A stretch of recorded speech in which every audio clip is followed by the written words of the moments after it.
Hey guys, Grant here with Overage Acquisition. So one question I get quite frequently, especially this week, for some reason, is do I need a CRM?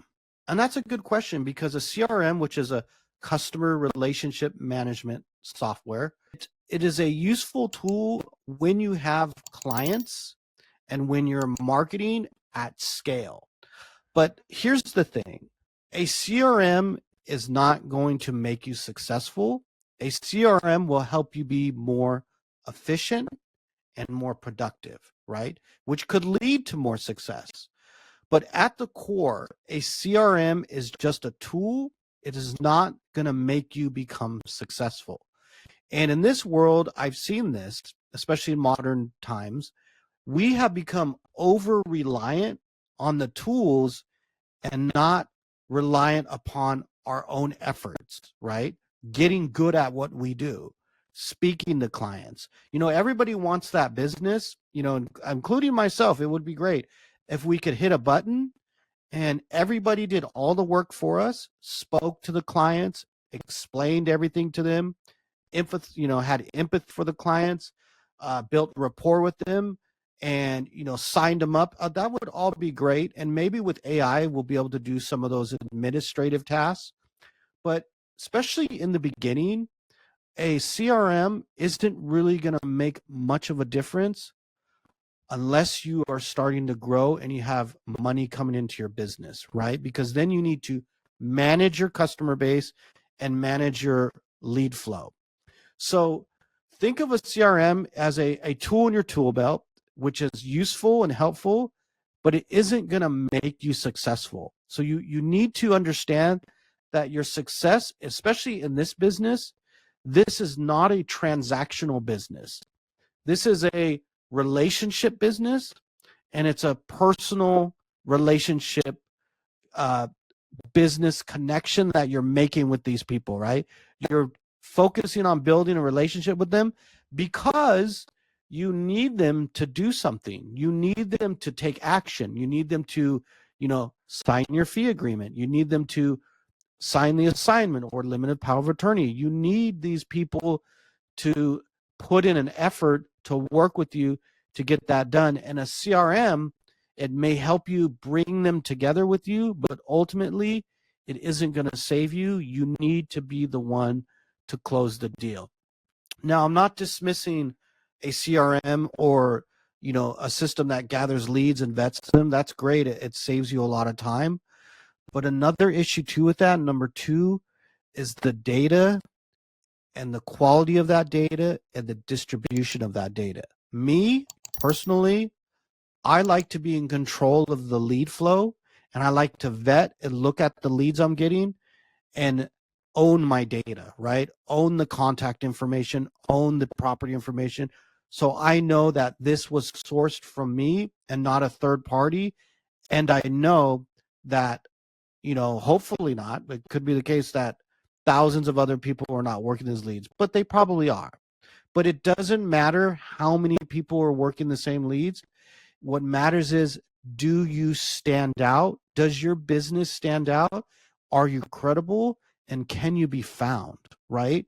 That's why I put a huge emphasis on this, on having multiple touch points of yourself online, which means how many times are you listed online? Do you have a LinkedIn? Do you have a website? A decent website, doesn't have to be great. Do you have a BBB, Better Business Bureau registration? Are there a couple reviews? How many times when I Google your name or your company, can I find you and verify you're a real person and that you're credible and that I should call you back or work with you, right? That's going to be really, really important. That makes a difference. Because do you ever wonder, you've seen this probably on TV or you witness this in your workplace, you have two people, both are given the same leads, the same software, the same phone dialer, and one does exceptionally well and the other struggles. That is because the person who does exceptionally well, the reason why that one person is successful and the other isn't, is because they aren't just executing what they're told to do, they are building a connection with their client or their customer, and their customer can feel it, right? People they call it the BS meter, right? The bullshit meter, if you want to call it. People they could pick up on that, right? They could pick up on your tone. They could see whether you are just trying to churn and burn, mean move quickly and get money paid, or if you genuinely actually care about them. People pick up on that. They're not stupid. You know what I mean?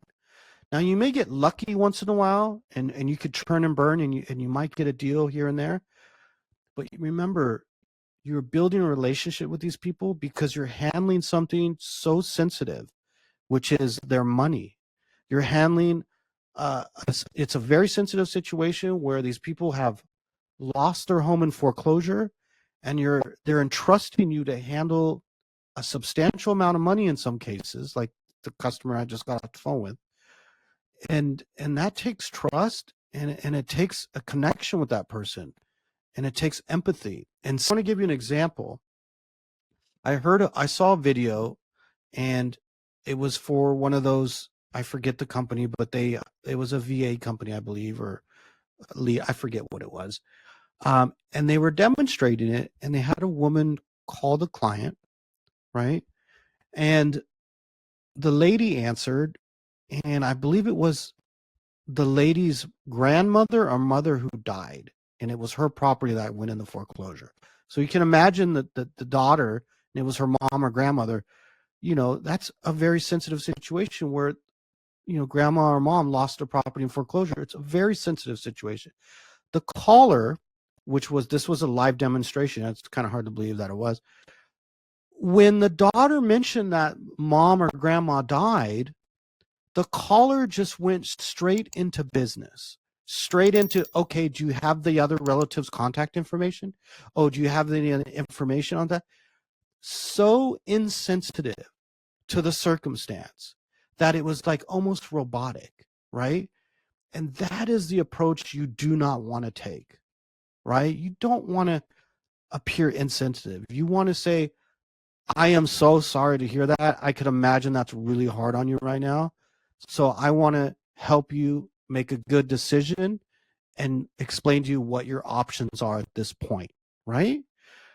So even just having empathy, even if you have to fake it, practice, but sincerity, you can't fake sincerity, right? But when I saw that, that, yeah, there may be volume and you could hit a lot of numbers and you could like go through, call after call after call.